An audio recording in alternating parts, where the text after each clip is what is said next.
Hey, what's up guys? LegalBro here. Today we're going to review a video of an Ohio man who accidentally unlived his friend. Stick around to the end of the video and I'm going to tell you what I would do if I accidentally unlived one of my friends. Let's get into it. Hey, how you doing? Yeah, Bobby's. Okay. Hey, What's going on? I'm here to turn myself in. Okay, what's going on? I had an accident last night. Okay. I was showing an old friend of mine how to use this gun that she was needing, that she asked for, and it went off and it shot her in the chest. Okay. And I've been running around scared. Where is this at? Up on Miami-Montgomery County Line Road. Okay. You just want to set your water right there? Sure. You put your stuff up there. You got any weapons on you right now? No. Okay. Just put your hands behind your back for me. Okay. I'm just going to detain you right now based off what you're telling me. Right.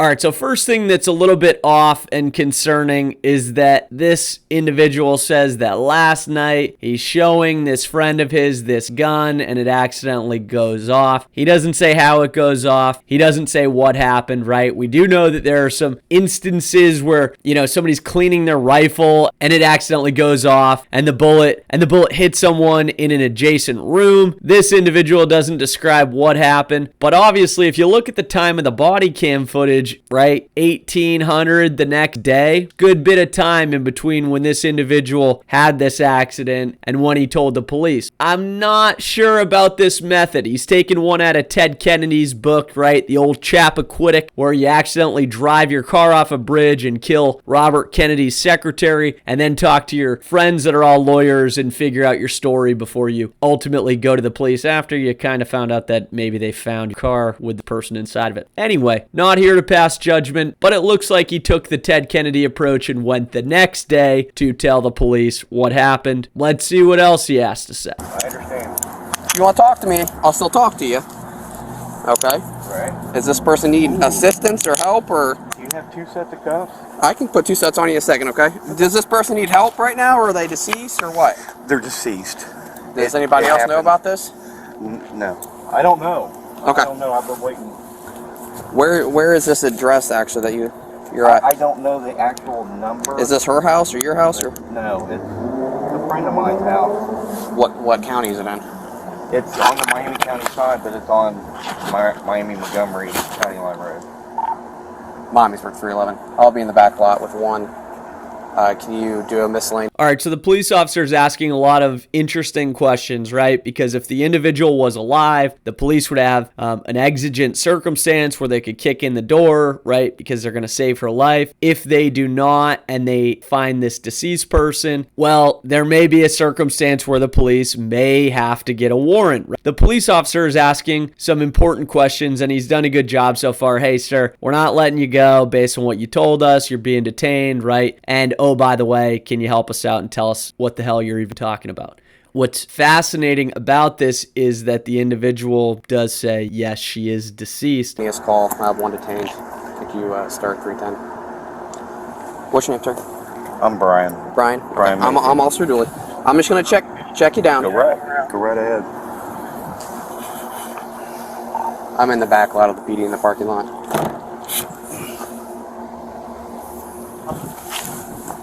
Okay, again, no weapons on you, right? Right. Not even a pocket knife? No. Okay. No, I left that in the truck. Okay. Brian, what's your last name, Brian? Mason. Is there a weapon in your truck? Yeah. Okay. Yeah. Oh, you dropped a quarter. Okay. Yeah, this is hurting my back. Okay. I'll try to. Yeah, when you're done. Fix you up in 1 second, okay? When you feel I safe. appreciate it. Absolutely. Yeah, because I wouldn't be here voluntarily, but I've been so scared since it Gonna happened. need that at the commissary later. What's your social security, Brian? Light to the officer. I'm sure the police are a bit surprised at how not only polite, but also how willing he is to tell them, yes, I've got this in my vehicle. Seems very cooperative, which I'm sure the police appreciate. Doesn't put their life at risk. But it is really interesting, right? I mean, why would he be this cooperative? Why would he be this polite? He doesn't seem nervous, but he does seem like he wants to tell the truth. I'm not entirely sure what's going on just yet. What's your last name again? Mason. Mason, okay. Dude, yeah. Yeah, just give me 1 second, okay? Okay. I'm on. This guy walks up, he's like, turn my body cam on, get out of the car, walk up, he's like, what's going on? He's like, the lobby's closed. I'm like, okay, what's going on? He said, hey, I'm just here to turn myself in. I said, for what? He said, accidentally shot and killed someone last night. On County Line Road, doesn't know the exact address. He said he was shown a friend a gun, and it went off and shot her in the chest, and she's deceased. I said, does this person need assistance? They need help, or are they deceased? He said they're deceased. So I detained him. I said, hey, if you want to talk to me, I'm just detaining on what you're telling me, and I'll read you Miranda, and talk to you. But he said there's a gun in his car. I haven't confirmed that's the gun he used. He doesn't even know the address at this point. That's as far as we got. So. Okay. Yep. So you're the perfect guy to be in charge right now, so. I'm going to read him Miranda and see if he wants to keep talking. He said he wants to know his pair of cuffs on. I think that's. I'll just put another set on if he's willing to keep talking to me at this point. So, he said it's like on the Montgomery County, Miami County borderline. I believe that's what he said. So. Alright, well, we're going to need to try to find out where this happened. I know, so I'm going to try to keep talking to him. So.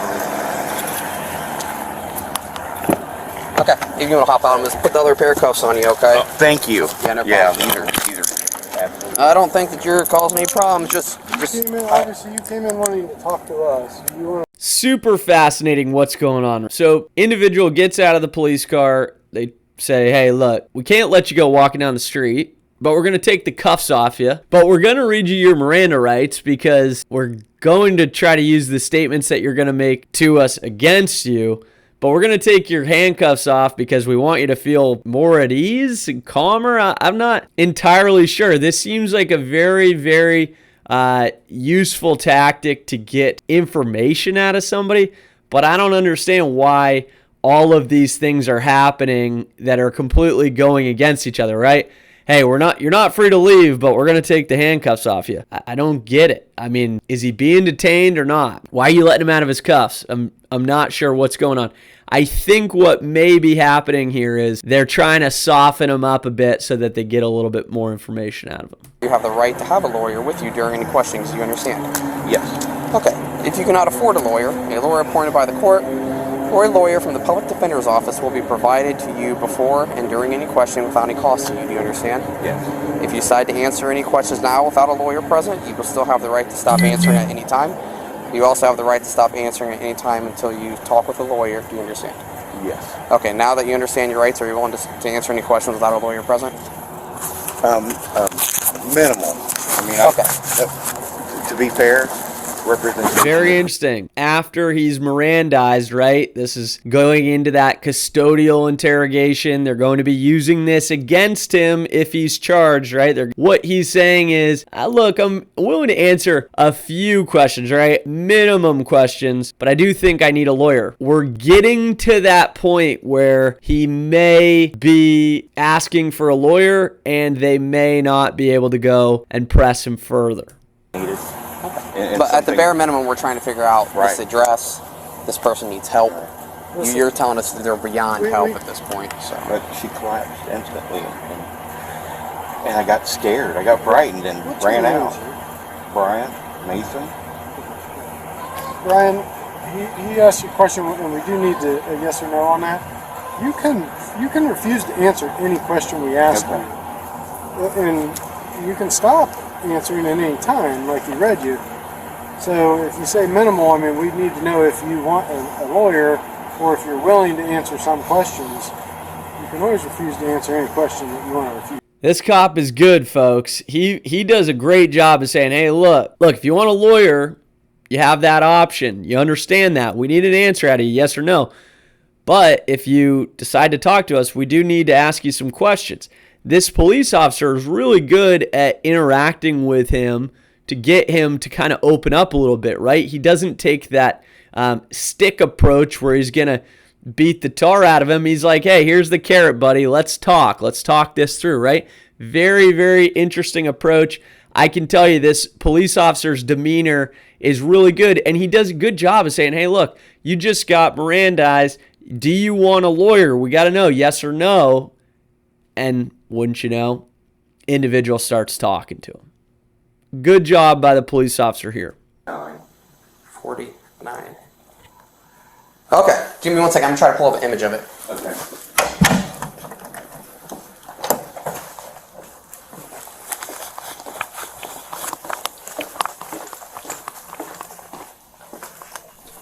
He said it's like...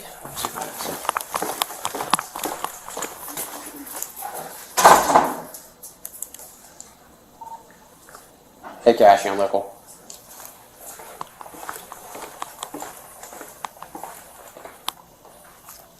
Yeah, go ahead.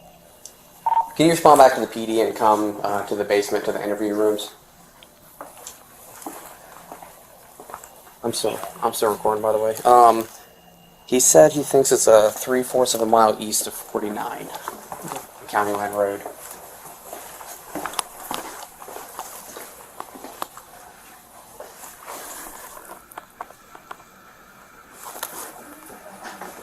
Oh, you got Google Maps or something? Try that. So is her name spelled funny or something? What? Is her name spelled in an unusual way or something? Shouldn't be. Does she have a driver's license too? Yeah. I'm not finding it by Michelle, Michelle Yes. Elliott, Elliot. TT. 2 T's. I think it's 2 L's, 2 T's. Germantown, 311. Check out. The other officer here asked for her phone number. Oh, you did. Oh, you did. Yeah. Yeah. Sorry, a little confused back and forth. Check out one of the details. What's If you want to pull Google Maps, I'll show you. Let me get her phone number again real quick. So I'm sorry if you got it. I'm Do sorry? you know her phone number? Yeah. Let me just write it down real quick. What is it?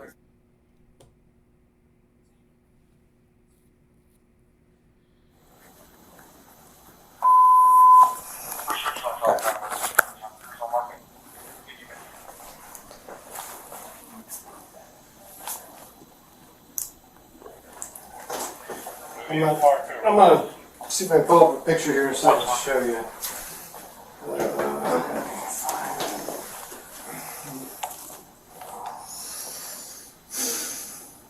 Hey, if you want me to, I can try to have the dispatch sergeant do emergency pan on that. Yeah, that's right.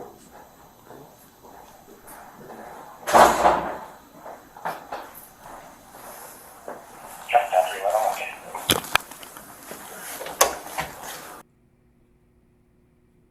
All right, so if they end up moving forward with charges against this individual, his attorney is likely going to have an uphill battle to fight. If you look at the body cam footage, this individual has been in there for almost 3 hours since he started talking to the police. God only knows what nuggets of information he's provided them, right? He's probably got enough rope by now to hang himself, whether he did this by accident or not. And obviously, you're going to have the woman's family looking to press charges against this individual and raising holy hell against him. It is a bit alarming how candid this person is, very calm. Doesn't necessarily seem like he's being misleading. He seems to be fairly truthful and straightforward, but it is a little bit disconcerting that he didn't call the police right away. Personally, I think if something like this happens, the first thing you do is call 911, right? You try to save your friend's life, right? Isn't that what would be going through your head typically, right? Oh, shoot, this gun went off. We got to try to save him. You know, I guess if you go the Ted Kennedy route, you probably should call your lawyer and just say, hey, look, we were playing with this gun, accidentally went off. I don't know what to do. There's no pulse. She's dead, right? I mean, I don't know how you do that unless you're some sort of medical guru or you obviously tell that she's dead. But I just think at this point, he's done way too much against himself. If he's going to wait that long, probably should consult a lawyer who can advise him about how to navigate something like this. For me, probably going to try to call 911 to save my friend. What do you guys think? Let me know in the comments below. Do you like this content and want to see more? Are there any other legal videos out there or cop videos that you want us to take a look at? I don't know. Do you think that this individual killed his friend? Do you think that he's innocent? Let me know in the comments below. Let me know what you guys would do. Looking forward to seeing the responses. Thanks, guys.